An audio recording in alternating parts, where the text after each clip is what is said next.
Welcome back to Intel Extreme Masters Shanghai.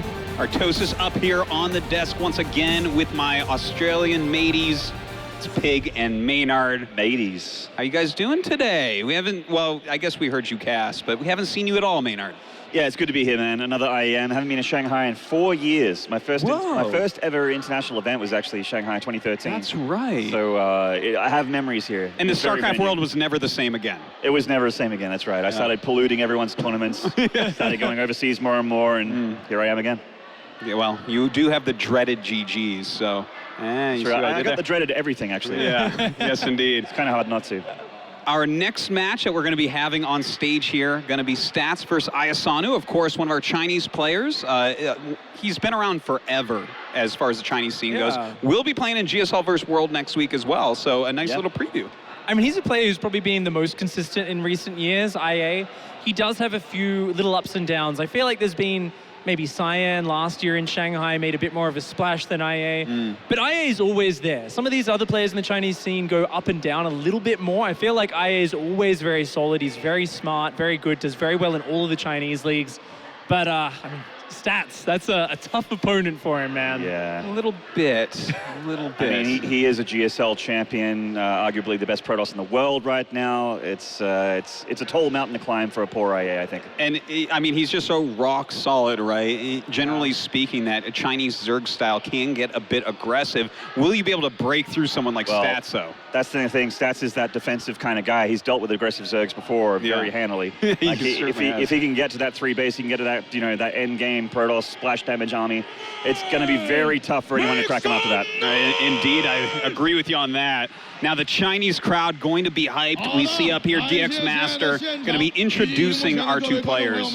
I mean, I know that we're all like, yeah, Stats should take this, but the power of the crowd by an iAsonu, it's home field advantage, right? He has to be very comfortable with the food, the language, all this. Could this help him to, make it close? There's always a chance there, and, PvZ, it's a matchup where we go through periods where sometimes the Protoss players just lock everything down, they look untouchable, they get to that late game. Stats classically has been one of the best at that, but there are periods where Zergs find new little things they can do to upset a Protoss's rhythm, to throw him off. Chinese Zergs especially are a very creative breed. They're the guys who will pull out the build which he hasn't necessarily seen before. So as long as IA doesn't try to play too stock standard, I think he definitely does have a small chance here, but it's all about taking Stats out of his comfort zone. I definitely would agree with you on that one. Well, I mean, any predictions, Pig, then, as to what he could do that could throw off the greatest defensive Protoss on Earth right now? Because it just seems like if you give him a different Protoss, I'm like, okay, this could be a brawler of a match. It's just Stats he's like the spiritual descendant of Rain or something. I think that's a good way of putting it. And how do you upset a player like that? I think you've got to pull something out that they're not factoring in. You're pulling out the move that they are never even considering as an option, right? I'm sorry, DX Master is too good at his job. This is fantastic. He's casting a spell on this Chinese crowd. They're already really pumped to see their hometown hero, iAsonu. He's been such a household name for so long. DX Master or iAsonu? Both. Oh, okay. Both. This guy makes me so jealous, man. People think I'm hyped. Look at this kid. Oh, my God. Look at that. I tell you, once I'm done with Claris's job and I move on to take over Smix's, I'm going to take some lessons from this guy. Yeah, he'd be on speed dial for sure. There's our players on stage. And IA, obviously, a huge hometown favorite. I dare say Stats has a few fans out there as well. Oh, no doubt. He's got a cheeky grin on his face. We see that grin on Stats' face a lot recently. Yeah, that's just who he is, actually. He's like basically always smiling. He's just like a happy guy. I feel like every tournament, you never see him like, oh, my flight was so bad. It's like, it doesn't matter. Even when he flew to Poland earlier this year, he's in the player area, just playing his games, watching his K-pop in between games. Big smile on his face, chatting to everyone. Really cool guy. Yeah, no, I'm totally into Stats, man. Big Stats fan over here. Yeah, I'll bet. Being a defensive Protoss yourself, Artosis would be a good guy to look up to. I know you loved Rain back in the day, like you said. Oh, I still do, in fact. Still do in Brood War, yep. I tell you, okay, as much as I like Stats, as hard of a match this is, I'm kind of hoping iAsonu does something here, just because I love Chinese players doing well in China. The fan base in China, a lot of people talk like Poland is just so fantastic. You go to some of these places. Romania is a place that's always struck me with a great fan base. Just these loud, awesome crowds. the Chinese fans go crazy, man, when you get a Chinese player really wrecking face. Oh, yeah. Yeah. And, we had a series of show matches last year here in China with some, world versus Korean players. And I remember there was I think it was Tudming, was so close to beating Stork in this match. He didn't end up winning it, but the crowd was so excited. He was inches away from taking it, and they were just cheering their hearts out. But back on this match, I mean, what can IEA do personally? You know what I'm hoping for? I'm hoping for some weird drops. I want to see half the army just drops in the main base while he's distracting him somewhere else, Nurchio style, kind of Roach Hydra, maybe even Lurkers. Just kind of go out there and really try to outposition stats. You know, that could end up working, make kind of one of these sticky situations in the early game. A lot of times Korean Protosses are a little bit greedy early on. Yeah. You know, you hit them for instance, those drops that come in right after the Oracle moves out or something like that. I could see that catching them off guard. Yeah. There's actually been some really cool stuff, actually. I think we're going to see a lot of Oracles. I think that goes without saying. I think you're right. Kind of is what every Protoss does in PvZ. There's this cool thing, the other day, which I saw you, of course, casting Traps match, where the Phoenix comes in with the 2 Oracles and picks up the Queen, and even when there's a Spore and a Queen, you kill 8 drones. These little moves, which are constantly being innovated in Korea by the top players, that's the sort of stuff which I hope IEA is prepared for, because these little micro tricks, even just the adept maneuvers combined with the Oracles, this is the sort of stuff which Stats is going to pull off to pristine execution. It can just pull a player apart very quickly. Well, hopefully iAsonu can stay calm here and show good games for his fans, because we know there are a lot of those in the audience. Yeah, absolutely. I'd say most of the crowd out there is there for iAsonu, and also, of course, Time, the other Chinese player that's in the groups as well, going to be seeing later on. But that's for another day. IA, it's kind of like Unstoppable Force, Immovable Object kind of series coming up, where he's going to be up against that brick wall of defense. Well, he is creative. He is interesting. He's been in the online tournament circuit very recently, very, very heavily, playing in pretty much everything. We will see exactly how unmovable Stats is here as we throw it over to our commentators, Wardy and Roddy, Team E. Thank you guys so much. We are ready for the first PvZ of this tournament. I'm, of course, Roddy, joined by Wardy. Your first time in China. How does it feel, Wardy? It feels pretty hot, day in, day out so far. But we got some AC going right now. The only thing hot in here are these games. Yeah, this should be a really fun series. I'm excited for it. I think group number A, obviously it's not done yet, but Dark and TY are just big favorites in that group. So far they were showing it as well. I think this group is a little tougher to predict. I like this Zerg spawning in the right bottom side with its unorthodox but hyper-aggressive style. It's iAsonu. Yeah, and of course, to the top left, we have one of the Protoss players of the year so far. It is from Splice, Stats. I have to admit, Wadi, it's way too early for my heart to be torn in this tournament, but this is one of these matches where I'm like, oh, I really like both players. Stats is just the definition of cheeky. When he's walking around, when he always has that nice, cute, humble smile on his face, whether he wins or loses, just always seems to be in a great mood. And iAsonu has also been an awesome character and just a really fun Zerg player, and one of the very few, I feel, Chinese players are really good in reaching the level to compete, but they have a hard time in reaching a level where they can consistently beat players that are considered better than them. But iAsonu, over the last year and a half, really has been making a lot of steps in his play, and I absolutely think that he's capable of putting up one hell of a fight. I think he might even steal a series in this best of 3. Obviously beating Stats, that could still be a little bit too far, but I think this is closer than people think it will normally be. Yeah, definitely. I mean, Chinese StarCraft is such a weird one with all the kind of players that suddenly rise, and then, you know, next year we don't even see them anymore. Yeah. But iAsonu is one of these guys who was around when Jim and Max said we're the big Chinese players, and especially in the last year, you know, he qualified for Gyeonggi through those global qualifiers. He came here now through the Chinese qualifiers as well, and he has just been so consistent. And yeah, like you said, the unorthodox style, that's something which in PvZ especially, I think can work quite well for him here. Absolutely. And I like what Pig said at the desk, I really do. I want to see him just do some weirder stuff when it comes to like maybe a lot of Hydra drops, Roach drops, anything else other than let's sit back and hit a like 3.5, 4 base Hydra Bane timing, because I feel that Stats is probably a little too solid to die to that. You really have to do a lot of stuff right, unless you get a good early game, and then maybe you still feel like you can hit a timing like that.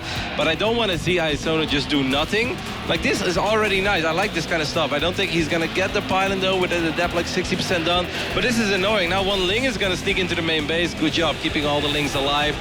Anything, because right now this may seem like it's irrelevant. It's not, because the Adept is chasing the Ling. Stats is worried about, are there more Lings out on the map or not? Let's make sure I don't lose a probe. And anything else that he may normally want to do is slightly thrown off at this point. Yeah, and that just leaves iAsonu, who's so comfortable at home now. He's going to get his third hatchery in the next few moments, as Stats is just going to throw down the Stargate, the first tech of the game. A nice standard one from Stats, nothing too crazy. No, but I think iAsonu getting that Zergling in the base, it means that he knows where the pylon is, which is going to make it a tiny bit easier for this Overlord to truly see what's up. We have 6 extra Zerglings on the way now. Obviously, that could just be defensively to deal with those 2 Adepts of Stats, but maybe, just maybe, iAsonu wants to do something else with them. Yeah, a couple more drones on the way up as well, though, and there's even more on the way, so he is just looking to defend and then go from there, really. His Stats going to get some information of himself. I think he lets it finish as well, because he doesn't spot any Zerglings now. That's good, by the way, because iAsonu was doing an excellent job in hiding it. Good job by the Observer as well, showing just Protoss point of vision, and that's why he's Stats and I'm running, because I would have been like, no Lings? Awesome, I could get like 2 drones, and then you're surrounded by Lings, you're like, well, I got 1 drone, but I lost 2 Adepts, this wasn't good. Here's iAsonu doing something a little bit interesting with the lair already starting up on just the 2 bases. Yeah. I wouldn't say this is like a hyper-fast lair. It's like, it's fast, but he could have got it faster. But he is still just on the 2 bases. So what does he do from here? Nidus? Maybe a Hydra Ling, no Baneling? Well, in the moment we say that, there's a Roach. I mean, it could be something very weird, like Queen Nidus, but I don't think that's going to be the case, because the Queen count isn't high enough for it. But yes, this is odd, guys, because normally everything that the Zerg does, it makes sense, except for the fact that it's off 2 bases at this point. Yeah. Well, normally we have 3 hatcheries at this phase in the game. Yeah, really just a bit of an odd one. Only 4 queens on the map, so there's not too many to go and attack with or anything. He is got that Evo Chamber with +1 missiles as well as the first Oracle deflected very well. Good defense by iAsonu.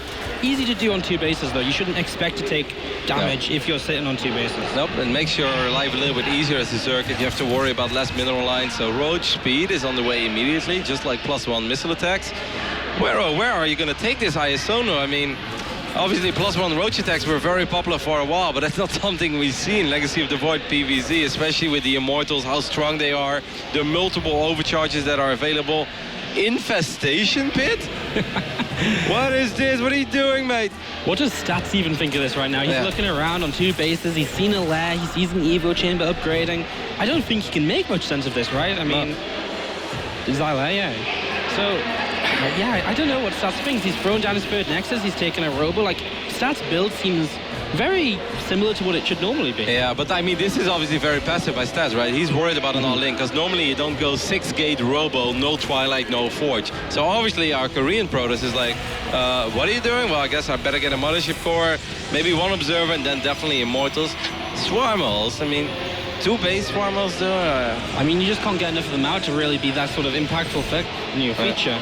Especially with the cooldown of Locust nowadays, you send them off, they die in seconds because there's not enough, and then you're dead to a counterattack more or less. I mean, I don't hate it, obviously, of the choices where he was going with his stack. This is obviously by far the best one, because 2 base Infestors, there's just no way, unless we would see like some Neuroparasite on Immortal and Mass Roach, but, you know, that happened in 2010, 2011, that's not supposed to happen now. I don't hate this opening, I just don't think that he has to do it off 2 bases. I feel like he could have been in a slightly better spot. But the good news for iAsonu is that there's no Twilight, which means there's no Archons, no splash damage against these, swarm holes that are making their way across the map, and just gateway units. It can get pretty rough with the Protoss if you take a couple of bad fights against these Locusts. We'll see. I mean, I'm sure that Stats is as surprised as we are. The first few Locusts are going to do absolutely nothing, though. They drop into a Guardian Shield army. And now he's just got 2 Oracles, which are just going to follow the Swarmers. He's going to get 1 kill already, but the Transfuse and the Queens. That's well done. It's very, very important that he brought the Queens here. iAsonu is still rallying units across the map. A couple of these Locusts can shoot, though. Stats is actually standing very, very far forward. Now I think it's a tiny bit dicey to take this fight against Locusts with a couple of Ravages in the back as well. Yeah, and now he's Stats, he's just going to be able to... Well, he just get rid of the 3 Locusts, and he is able to push iAsonu back, and iAsonu's Lings just don't quite join the fight in time. So he doesn't get much done with this first round of Locust at all. And where do you go from here? You're still sat at 44 workers against a free-base Protoss. This is awesome. Taking a little look at the first-person view right now of iAsonu. A couple of force fields go down, though. How does he handle that? He drops a defensive corrosive bow, does whatever he can to keep the queens alive. He gets a lot of gateway units here, but losing the queens means that he can't really put up much of a fight against the oracles. And if I was stats here, I would just make a single void ray and be like, well, you know, whatever. Yeah. I mean, there's just absolutely nothing to counter this one on the long term, right? So, I mean, I don't know, though. Like, stats is on the map. Stats is getting a little over-eager. I mean, pushing the creep back is awesome, don't get me wrong, I do love that. But he's standing pretty far forward. There's a lot of Zerg units out right now. A couple of force fields do go down.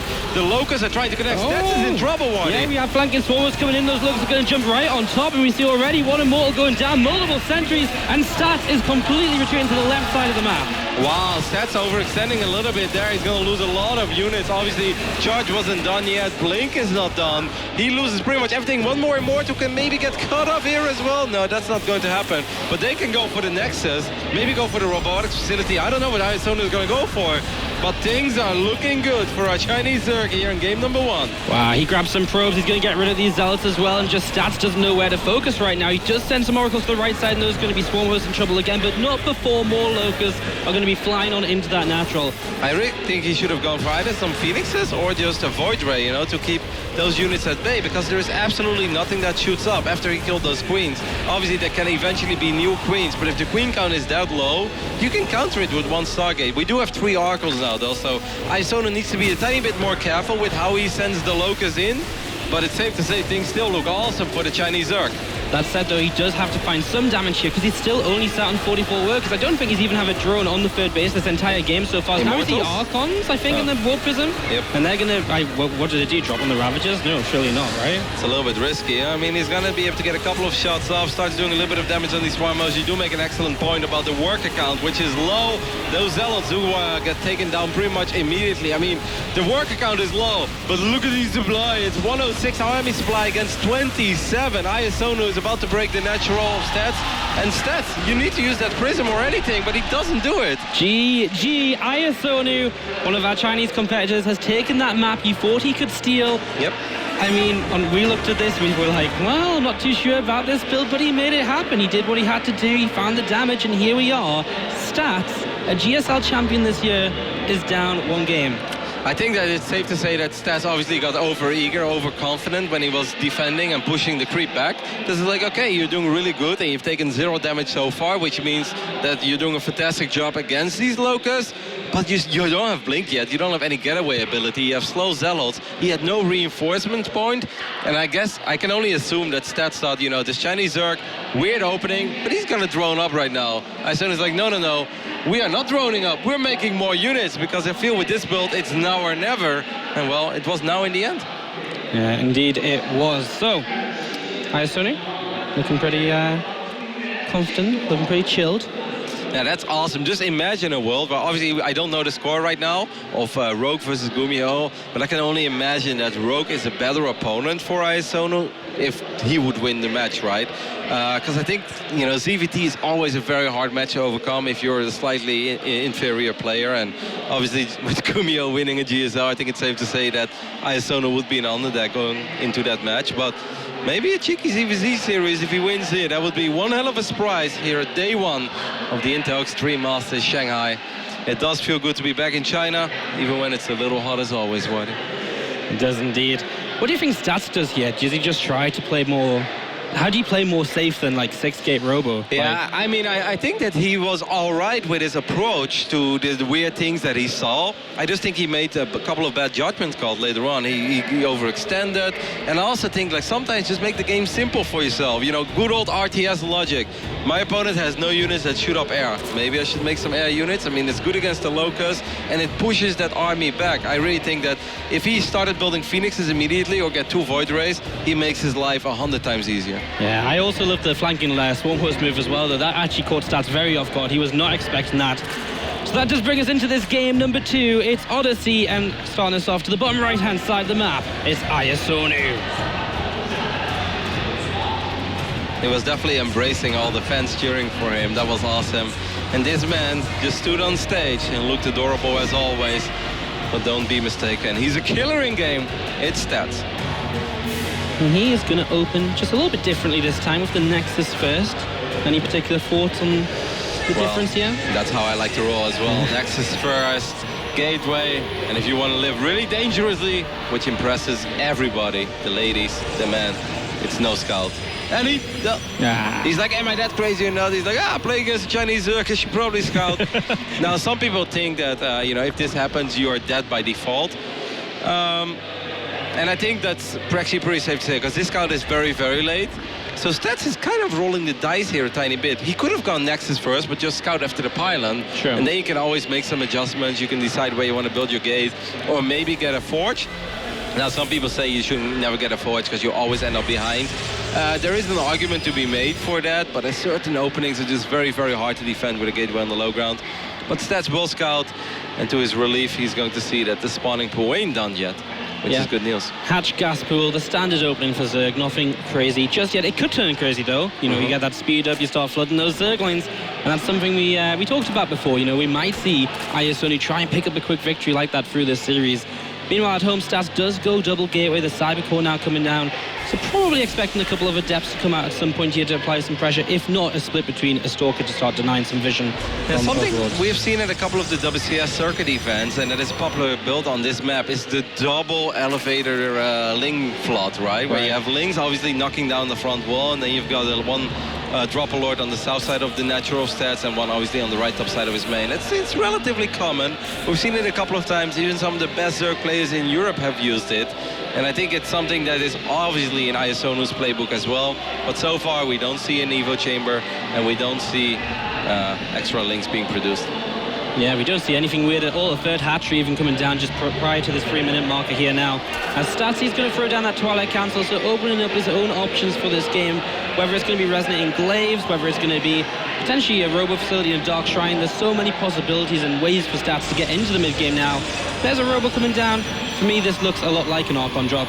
If not Resonating Glaive drop. There are a lot of weird builds though these days, right? Where they still open up with Archons and then suddenly they have +1 and charge walls behind it, or sometimes they do it with Resonating Glaives. That's a lot of Zerglings being sacrificed just to kill the Zealot, and in the end iAsonu doesn't get in. That seemed a little odd to me. I would definitely prefer to keep those Lings alive, because you can maybe pick up the probe that wants to go up to 3 bases, or pick up probes that are later being transferred. Look at that fast charge. So we don't see a Dark Shrine yet.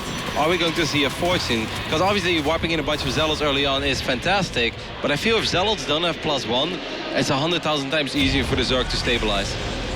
Yeah, it's going to be a bit of an interesting one. Straight away, Warp Prism off of the Robos. The Stats looking to just apply pressure, I imagine, while going up to a third Nexus, right? I mean, where else do you go with this? Charge is great, but only for so long. Is he going to add on many gateways? Yeah, that is okay. I hear Todd in my ear again, and this time it's not look at the supply. He even pulled the probes above assimilated as well. So this is an ultra low economy all in at first. Obviously there are some scenarios where you kill a base and you're forced to transition because you can't kill him on 2. Now he starts mining a little bit of gas again. That's just because he has 2 extra probes, but this is quite weird. We've got 32 probes on mineral line and 2 probes on the gas. Yeah, well, iAsonu, he does have some roaches on the way up, so he's going to be having some sort of a defense. I mean, he has got 43 workers, so he's at the right sort of marker to be able to defend this if he just starts warping units. And is that what, well, it looks like he is. He's been getting roaches. I totally agree with you, Wardy. I think if it's nothing but roaches, and that seems to be the case so far, this is kind of what you want. You want to have a few more drones than the Protoss, but you don't want to be up to 56, 58, because that's where things become incredibly hard. He's even getting links as well, so maybe he can get a wraparound on the Zealots. I like where this is going. We got a quick update as well about the other game. Rogue is up 1-0 over Gumi Hill, so... Wow. Quite a long game there, but here we go. The action is starting. A lot of Zealots starting to warp in as iAsonu allows it to happen, and the Zealots do charge on forwards. The Lings are coming in to wrap around. The Roaches will have to kite backwards. The Stats have enough to break through here right away. I mean, he does kill all the Lings very, very quickly, and the Roach count is suddenly dwindling quite fast, but the micro is all right so far for the Chinese Zerg. He's picking up a few more Zealots on the right. I love the way he positioned his drones there. Losing drones is acceptable. Obviously, you don't want to lose all of them. Lost 11 so far. That is another big whopping of Zealots, though. Yeah, I don't know what iAsonu does from here. I mean, he hasn't been able to target down that Warp Prism. He's lost his Queen, so he doesn't have injects anymore. And his Roach count is getting lower and lower. As charge comes off, he's going to get another Roach or two. And iAsonu might be in a bit of trouble here in this game. I think he took that fight a tiny bit too early. More warp-ins, and it's safe for this Prism to warp in as well, because like you said, the Queens have been picked off. I think iAsonu looked at that arm and he's like, I can fight that. But often you do underestimate the Zealot, especially when it has charge. And I think pulling back into the mineral line immediately, maybe using drones as well for the first engagement, I think that would have made his life a lot easier. Still good micro though by our Chinese Zerg. And he's not dead yet, but now more Zealots being wiped in, and if he ends up losing a few more drones, that's where things get really, really ugly. But I'm still quite impressed with the defense so far, even though he's bleeding. Well, Stats has made them all at home, so even if he survives this, he's not going to be on a great economy anymore. Prism! Stats is going to come back. The Prism is... It's alive, right? There's no Queen anymore. These Queens just keep getting pushed away. Stats sends his Zealots in the right direction and just keeps them in a good spot. And now the third base is going to be in trouble. GG. Stats ties it up. Stats does tie it up in a game where on paper things looked all right there for iAsonu. I mean, he didn't scout everything 100%, but his drone count was not out of control. I really don't think having like 8-9 drones more is a bad scenario there. I just think like he fought right after the first massive warp in, which is the perfect moment for Stats to fight, while he had units in production.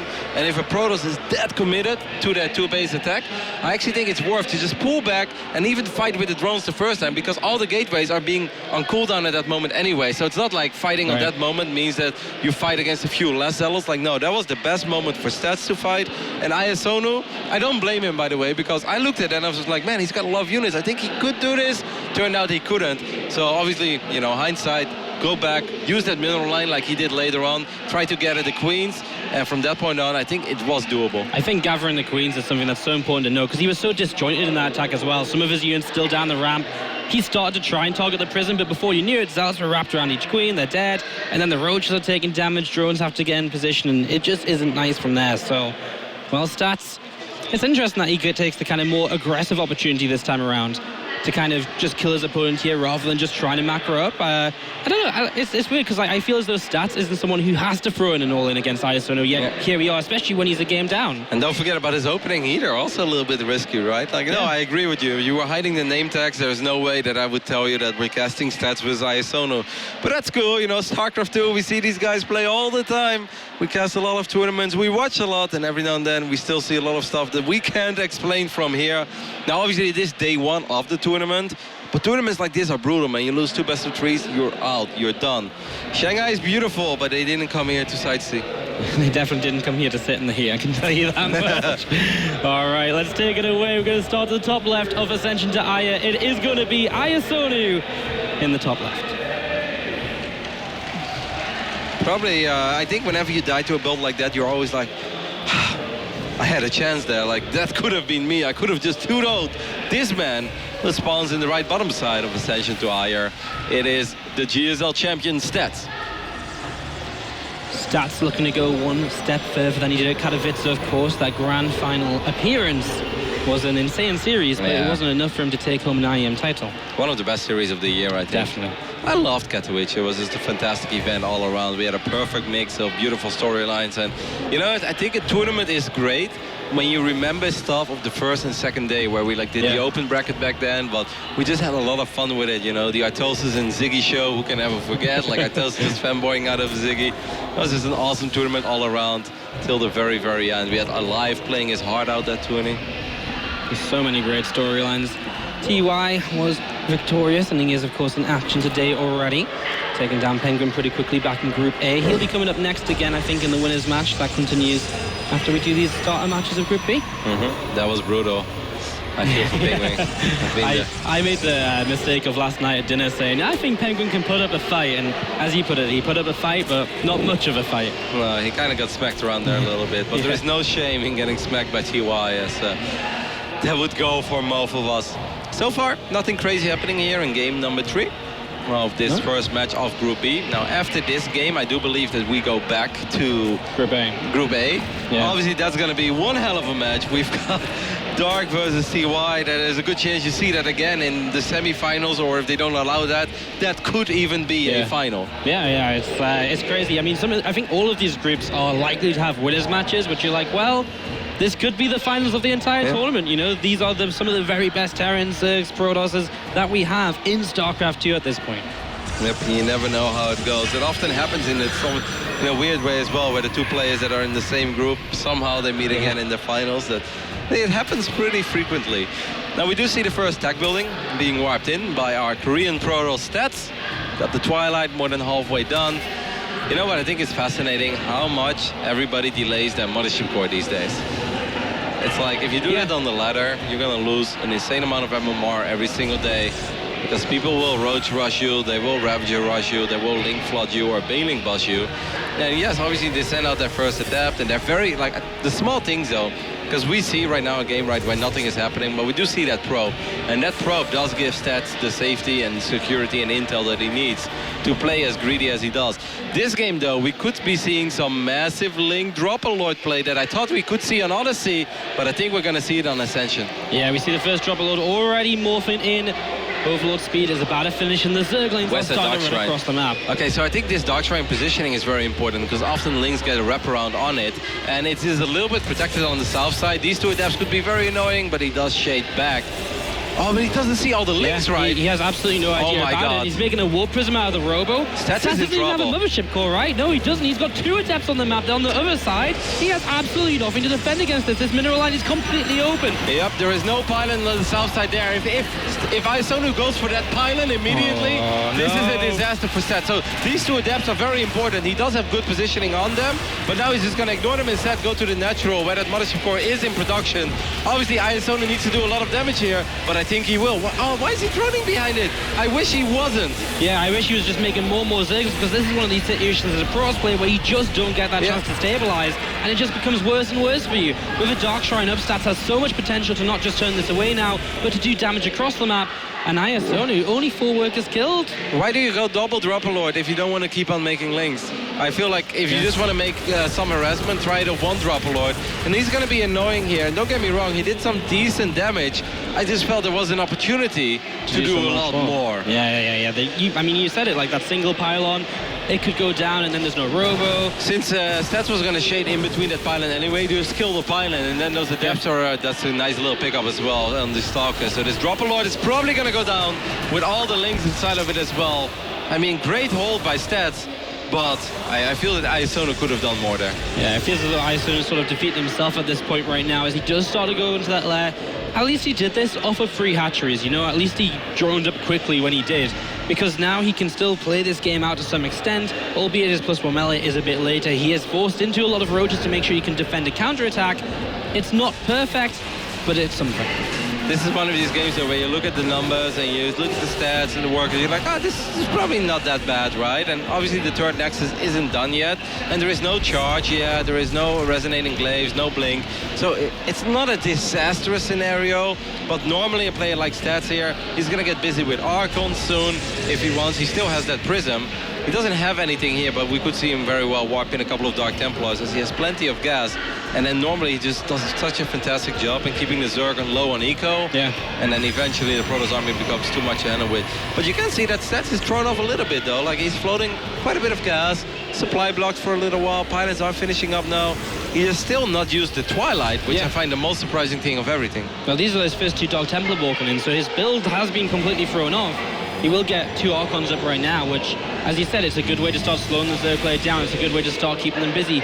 iAsonu so far has been pretty good at kind of deflecting the Prism, but can he keep that up? Now there's actually something in it. I like the 3 pylons. Earlier today, Todd and Artosis were giving me hell.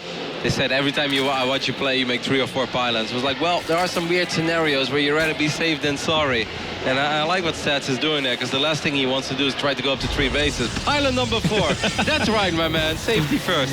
Here we go. Archons into the main base as Stats is going to see what he can do. Just 1 drone kill there to begin with. But again, I mean, pulling the workers off the mineral line for that amount of time. They're going all the way to the natural. Then they've got to get back. And even the roaches here are going to be traded off. Well, maybe not with the nice micro, but still. That is at least like 150 to 200 minerals that they just lost their mining. And there's drones going down somewhere else as well. I've got no idea where. Third base, maybe? looks like something was here. Adepts maybe? Yeah, the 2 Adepts were shading in. I like that as well. 2 Adepts always a magic number to shade in. So we've got a Spire. Where is this Spire being morphed? Because that is obviously incredibly key.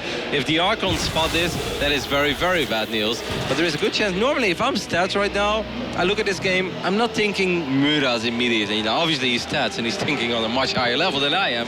But you know, he probably saw the Baneling Nest, right? Did he see that once with the Archon? Yeah, absolutely. He was there. He was active. So you kind of just expect a Hydra then somewhere in the natural because the Roach count is quite high. And you think like, all right, this guy, he probably click on the links once. He sees that +1 melee is done. Obviously, we don't know if iAsonu is going to go mass Muda or if he's just going to go a couple Mudas to take down a Prism. But I would love to see him, you know, try to bank up some resources and never stop building Mudas. Yeah, Stats has nothing in preparation for that at all. Like 3-4 sentries as anti-air. Obviously, a couple of Archons as well, as we do see this War Prism. Just going to help to pick off a Overlord. But the 2 Hallucinated Phoenix moving across the map is what's most important right now, as they are going to try and find that Spire and give Stats just a little bit of a heads up about what's happening. Yeah, that is very important. These 2 Hallucinated Phoenixes getting that intel, and I think from that point on you could see Stats maybe get Blink. I wouldn't hate to see him get Blink. I don't think he needs to Stargate, but you know, just get Archons out. He has +2 as well. A couple of safety cannons here and there. He already had 1 cannon in his middle line, but that could have been just 4 Dropper-Lords. So far, nothing yet out of the Twilight, Brad. Do you think Stats may try and take an opportunity to like push across right now? I mean, he's that's possible too, but that is risky though, because I feel you play with fire. If you lose the Prism or your Archons get picked off, like obviously it's not supposed to happen, but it does happen every now and then where you just underestimate the Muda count, and obviously there's no way back if your army gets surrounded by Ling, Muda, Bane. Yeah, well, first 3 Mutas are going to come across right now and just see what they can do. I mean, Stats is still just moving around with his Prism on top of his army and just getting ready to kind of deal with this. Make sure he won't take too much damage, to playing the very safe game, and iAsonu can't do much yet. So he's just going to decide to deal with the Mutas with pure Archon. Now, obviously, straight up fight, that is fantastic. But I do wonder a little bit if the Muta count goes higher, if he can keep all the bases safe, because I think that's where things get incredibly tricky. Unfortunately for Stats right now, iAsonu doesn't look like he's making any more Mutas at all. He's actually morphing in a whole bunch of Banes, and with an army starting to come through the center of the map, I think he's going to get ready to fight. So we do have Baneling speed. It finished up quite a while ago. So, you know, you could technically fight off creep, but against somebody like Stats, who's going to have quite a few Archons as well, it's going to be hard. Like on creep, that is a lot of High Templars. Yeah, he's going to have Storm before this attack comes as well, right? They actually see the Prism has been back across the map and just pulls a bit of that army. Well, in fact, the entire army went back to deal with it, and that's a nightmare for iAsonu. The last thing he wants to do is delay this fight, because Stats has everything to wait for. Storm +2, a 4th Nexus. 2 Zealots there, die in the Prism as well, so that's nice. More Zerglings, more Mudas. I mean, this is a big Zerg army, though. I do kind of like it. We had only 6 Mudas, got 25 Banelings, got 12 Ravagers. The Archon count is very high. The bad news for iAsonu, though, is that the High Templar count is also very, very high. And Storm, well, Stats is going to be able to land defensive Storms for days. It's just important that he doesn't get too far cut out of position. But so far, I think that the Protoss is handling this quite well, even though he needs a couple of extra units, maybe from the north side. Yeah, Storms keep on coming down. It just stops iAsonu from really committing into this army. And, well, maybe the 4th base is in a little bit of trouble, so Stats will become forced. He's actually going to try and fight this. He moves right into the center of the Zerg. The Storms go down. And some Balins do connect, but is it enough for iAsonu? I don't think so. There's so many Archons. Immortals left over too. Yep, Zealots on the left bottom side are doing a little bit of economic damage on this forward base of iAsonu, and I think he was looking at it where he misrallied his Ravagers, which means that these Zealots and that 1 Archon are going to be able to take care of that as well. This hatch won't fall, but it's safe to say that Stats defended that. I mean, it looked a little dicey at one point, but he had so much HP on all these Immortals and Archons that I don't think he was ever in real danger of losing his army. Yeah, and now we see a few more Mutas on the way from iAsonu, who's just going to go for that kind of Hail Mary attempt to just try find some way back into this game. He's very nearly going to get a Templar there, but not quite. Gonna have to back away, but 12 more Mutas, I mean... I like this, though. Like, just keep making Mutas. Obviously, winning a straight-up fight is going to be very hard, but force him to split up his army, force him to defend everywhere at once, because the Muta count gets high enough. Eventually, cannons don't really scare you anymore. With Lings, Banelings, and Ravagers, he's just not going to beat that army. There's going to be too many Storms, there's too much HP on it. Just go mass Muta, try to make this a super weird game. and see if Stats ever overcommits. Yeah, Stats right now, as you can see, just jumping around his bases, just looking to see what's going on. Was about to add a second robot on here, as we do have Prism getting caught by the meters. So that's a nice pickup by iAsonu. And, well, Stats in the center, iAsonu to the south. This could turn into a little bit of a base trade if Stats decides not to turn around here. And with 22 mutas, I mean, obviously, I don't think he's going to kill this army ever, but maybe you don't have to. Maybe you can just force him back. Maybe you can cut out or catch a couple of units that are out of position. Muta's going to jump on these pylons. There's a lot of cannons, though. One of them does get unpowered immediately. Get the Warp Prism, because I think if you get the Prism here, it makes it very, very hard for Stats to reinforce. And do you truly want to start base trading a Zerg? I think Stats wants to, but once again, this is why I like this move by iAsonu. He's still behind, but at least we have a game. Yeah, so iAsonu's already building spine cores on the high ground of his main base as well, so he's getting extra defense set up while he's just pumping out Look at mutas. that mini-map. Yeah, he's everywhere, man. He's in the main base, the natural, the third. He's getting rid of all of Stats' workers, and so far, Stats, well, he's picked off a natural hatchery, and that's about it. And don't forget, these Lings got +2 meta. All right, I do like this defensive setup, though. Stats is like, all right, you may take my first, my second, and my third base, but I'll make damn sure that you never kill my fourth. But now I feel that iAsonu can maybe kill those other 3 bases and then go here. Is it going to be hard to kill all these Archons? Obviously, yes. It's going to be very, very hard. But I think that's a better choice than jumping on all these pylons and cannons and defensive Archons. Well, at the same time, you know, Stats hasn't been adding anything to this army across the map either, where we still have seen more Lings and Mutas on the way out. So maybe Stats can just about find enough. I mean, it is a lot of Archons, so it's going to be so difficult with 2, even +3 finished, I think, for the Protoss. Yep. It's going to be real difficult. It is, so maybe iAsonu is just going to try to jump on this. He's going to jump on the Archons immediately, but Storms were left behind as well. And that's going to wreck all these Zerglings. I think it's safe to say that this base is safe for now. If I'm iAsonu, I go back to the other side of the map and try to kill this. Like, obviously it's hard, but I think that would have been a better choice. I don't know why iAsonu does. He's got to get some drones out. He's just got a few out to the south side, but he's going to be out of buildings very soon. He's got a new hatchery on the way up to the bottom right.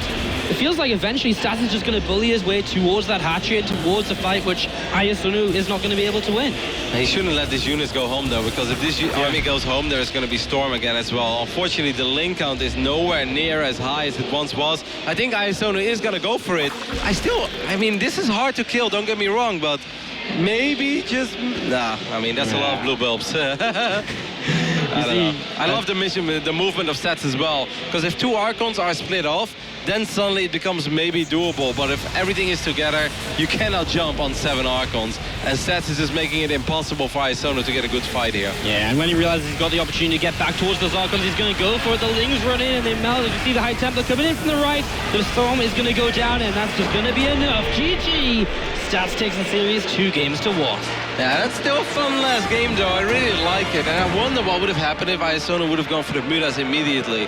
Obviously, Stats is one of the best Protosses, maybe the best Protoss in the world.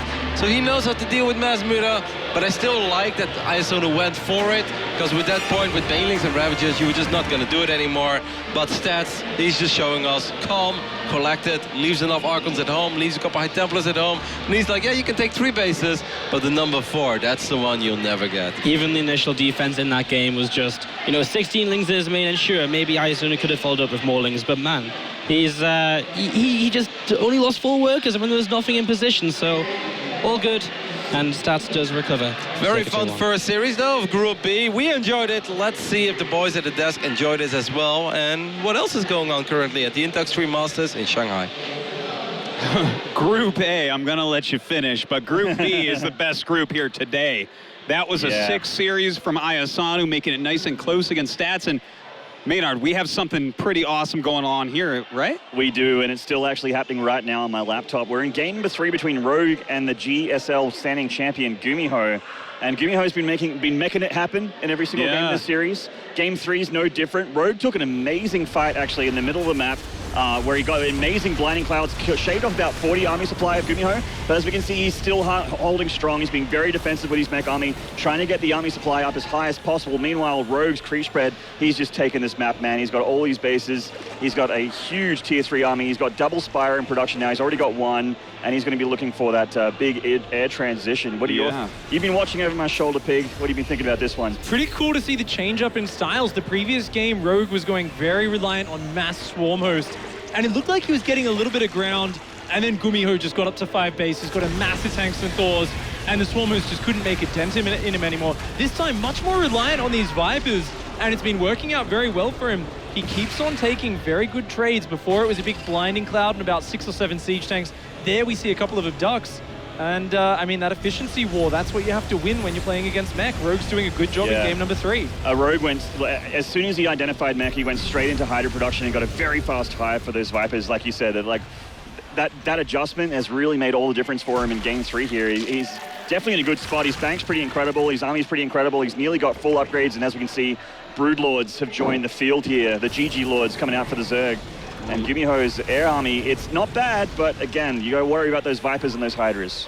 And the whole series has kind of been like this, where they're maxing out insane upgrades, both sides getting exactly what they want out on the field. And I mean, it's so exciting, it's such a great match. I just wonder if they're gonna be tired after this, like 3 30-minute games. Well, we're gonna have to find out what goes on. Of course, Rogue, he's got the double Vipers there. And, I mean, this game, I feel like Gumiho, he's slowly getting a bank up now, despite Rogue picking away. Rogue keeps finding damage, though, and with Gumiho's SCV count starting to plummet, that's definitely something which is going to hurt him the longer the game goes. He's trying to go into the battle cruisers. Yeah, trying to go for that super ultra late game. Now, I think he actually just killed the Vipers there as well. It was a bit of a run by here with the Roaches killing a bunch of SCVs, like you said, but still, when you're a mech player, I've seen people come back from this bit of a supply deficit. I mean, no danger to say that the Zerg's in a pretty commanding position, but I've seen Terrans come back from here. He's actually going for Liberators with advanced ballistics. It's a little bit interesting. A little bit of air Terran coming up here. Yeah, he's going for it. He has been going for it a little bit in the last game, in game 2 as well. He had a big number of Banshees. Didn't see hyperflat rotors, unfortunately, which would have been pretty hype to see, but they helped him out so much in the game here for game 2 to get that win. But game 3, he's a little bit of run bys here by Rogue, hitting in 2 places at once with his army. That's Gumiho just still managing to hold on strong, as he tends to do. He's a very good mech player. Yeah, lots of Corruptors and Broodlords coming in. Rogue has been so on point with the upgrades this series, constantly going for those double flyer upgrades. He's already got 1/1, +2 is on the way as well, and he's making a ton of Broodlords, Corruptors. He's already got Pathogen Glands, and now he's adding on Neural Parasite as well. Rogue is gearing up for the end game. Oh, that Neural Parasite, man. There's nothing that I like to see more than a Raven gone bad who launches a Seeker missile into the other Ravens. Yeah, I mean, this game's clearly going to go on for a little while here. Neither player is looking to just clinch the win away from the other one just yet. But, I mean, there's been some strong moves here. Like, this is a nice pick-up here for Rogue, getting the CC. That's a straight-up kill if he commits for it.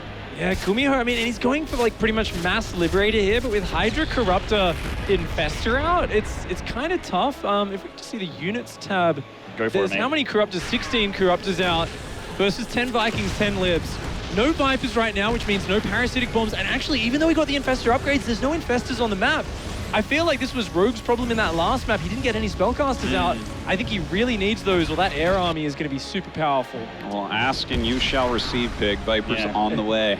That's right. And it would be, like you just mentioned, really sick to see those Infestors come into play as well. Bit of fungal Parasitic Bomb combo, something which Sue caused a bit of trouble for Gumiho in the first game of their grand finals a month or so back. Took out a lot of Vikings with that combo.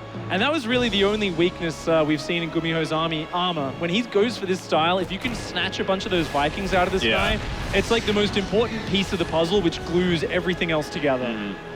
I think Gumiho's army supply is starting to get a pretty nice number here. I mean, getting 150, 160 army supply of mech is pretty incredible if you can get that far. In the last game, it looked like he was dead as well, actually. It's a shame that it wasn't on stream because it was so close, but, Gumiho actually just had an unstoppable army, even though he was losing planetaries, he was losing bases, a bunch of his workers. Doesn't matter when you have one of those armies that just can't be stopped, which ended up being the case for Gumiho in the end in game 2. It's kind of funny watching Gumiho play. He and a few other players there in this tournament force you to play their game. It doesn't matter what Rogue wanted to do coming into this series, because Gumiho's like, no, we're going late game. You can't kill me quick because I have mech, and yeah, that's how it's going. I really love how Gumiho is actually getting Drilling Claws here and going to start throwing in some Widow Mines, looking to try and take out that superior air army, I think, of Rogue. It's a pretty stylistic choice here from Gumiho, who is such a stylistic Terran. Yeah, he's adding more Vikings in now, trying to get that +2 ship attack. 3-2 on the way for Rogue. Those air upgrades are so sick, man. He's just got such a powerful air army. Oh, yeah. And it really does come down to the splash damage. When that fight ends up happening, I mean, those Liberators, if they go into anti-air mode, remember, they could just like one-shot the Corruptors if they're clumped up at all. Yeah, of course, clumping is something that has to be very, very careful of. When you move that army around, it does tend to clump up before it spreads out in the end there. And we see that Gumiho, is starting to throw in a lot more air army. He's producing more Vikings, getting upgrades to the Vikings as well, but he is very much down in that sort of air army upgrade. But trying to take a 6th and a 7th base at once is Gumiho on the south side of the map. He's been working hard to push that creep back, and he's going to start to edge in and try to snipe down one of Rogue's bases as well. Spine Crawler's not going to be enough to hang on there. The Broodlords are on their way. Not sure if they're going to make it back in time. Here they come. Broodlings starting to hit the field here, and not a whole lot to deal with those Broodlords. No answer for Gumiho, really. And he saves the base. That's really, really nice. Where are the Vikings right now? Oh, yeah, this air army looking a little bit more... Oh, there they are. Oh, my God. Oh, Hello. no. Oh, my gosh. Oh, man. He's trying his best to split against the parasitic bombs here. A lot of his air army's taking so much damage. The Corruptors are ruling the skies at the moment, but... Oh, yeah, it's just too much, and there it is. Rogue ends up winning the series against Gumiho 2-1. Wow. And there's been a lot of hype around Rogue lately. Like you mentioned in the GSL cast, he's #1 in the Korean ladder, has been for a very long time. And he looked incredible in his group in Code S as well, so... No, he's saying that, like, this is his time now. He's been up and coming a long time, and in fact, one of the first times he really made a showing was an IEM Katowice a long time ago. Yeah, that's right. Yeah, he was like one of the only Zergs that made it into that tournament with like Sulky, if I remember correctly. I'm kind of like really stretching in the back of my brain, but he's like in really good shape now, and he's actually gunning for BlizzCon, even though he's not really high up there in the points. I feel like his problem earlier in the year was his Zerg versus Terran, and he has just totally turned that around. In GSL here, Mech, Bio, against everything, he's just shutting down every Terran. And his ZVP, his Zerg versus Zerg, were already fantastic. Yeah. And now it kind of feels like Rogue's the whole package, and he's starting to edge forward. Looking so far, maybe even a little bit more impressive than Dark. I mean, Dark feels like he fell off just slightly, or maybe it's more like Sue is just outperforming everybody. Rogue is really on the rise at the moment, but I would definitely agree with you on that. Like, Rogue is one of these guys that I feel like we have in this tournament of 16 players, like 10 people that can win. You know what I mean? I was actually having the exact same conversation with Wardy on the couches. I'm like, who do you think wins this one? And we're like, geez, like anyone in Group D could have, like we could easily see Innovation or Beyond go 0-4 and not be surprised because of how these groups look. Like it's incredibly stacked. Like it's amazing that this tournament hasn't been having the like the hype on the forums and that sort of thing that you expect when you see this kind of bracket, because it is absolutely worth it. And all you guys tuned in are getting that blessing. Indeed. In fact, we're even going to give you guys a commercial break so you can go and spread the word about Intel Extreme Masters Shanghai. We will be right back with another sick match.